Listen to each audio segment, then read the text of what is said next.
The Bible isn't just a book of random stories.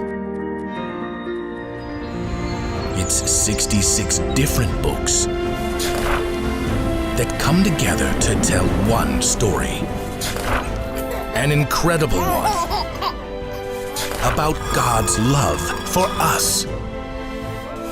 And now for an amazing story, inspired from the book of 2 Samuel, chapter 9.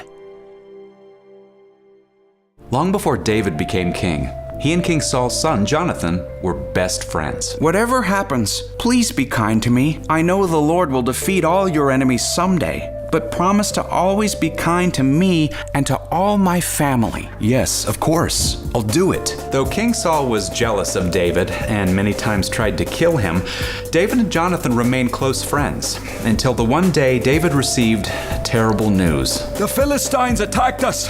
Saul and Jonathan are dead! Even though Saul had been his enemy, David was still deeply saddened. He even wrote a song to help the Israelites mourn the deaths of Saul and Jonathan. Israel's mighty men have fallen.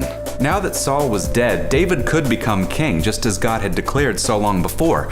Still, it was many years and many difficult battles before David did become king over all of Israel. I will honor God by doing what is fair and right for everyone. One day, David remembered the promise he had made to always be kind to Jonathan's family. He called for his officials. Is anyone left from the royal house of Saul? What, so you can toss them in the clinker? No, I want to be kind to them because of Jonathan. But King Saul hated your guts. Just find out. The officials sent for Ziba, a man who had served Saul's family for many years. Are you Ziba? Ziba eyed King David warily and glanced around to see if this might be some kind of a trap. I'm ready to serve your majesty. Is anyone from Saul's family still alive? That depends. On what? On whether you intend to, you know. Actually, I don't. Ziba sliced a finger across his neck. David shook his head quickly. No. That's not it at all. I'm not trying to pay them back. God has been very kind to me. I would like to be kind to that person in the same way. Well then, a son of Jonathan is still living.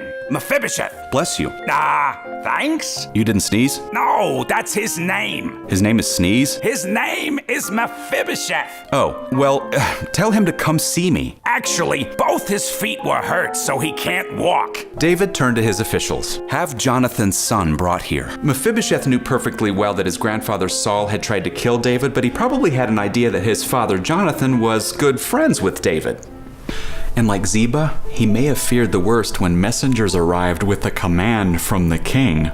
King David wants to see me? Maybe I could just, write him a letter. It's a lost art, letter writing. As Mephibosheth approached the palace, he may have felt his stomach sink as far as those tall walls rose above him. What does the king want with me? As Mephibosheth was brought before David, he fell down on his knees, bowing low before the king. Mephibosheth. Mephibosheth didn't dare look up. I'm ready to serve you. Well, you could start by letting me call you something easier. How about Sheth? Mephibosheth finally raised his face to see that David was smiling. Don't be afraid. You can be sure that I will be kind to you because of your father, Jonathan. Well, thank you. Plus, I'll give you back all the land that belonged to your grandfather, Saul. Wow, really, you don't need to, and I'll always provide what you need. Whoa, okay, hello. Why are you doing anything for me? I'm about as important as a dead dog. You're Jonathan's son, and I made him a promise. David called for Ziba to return.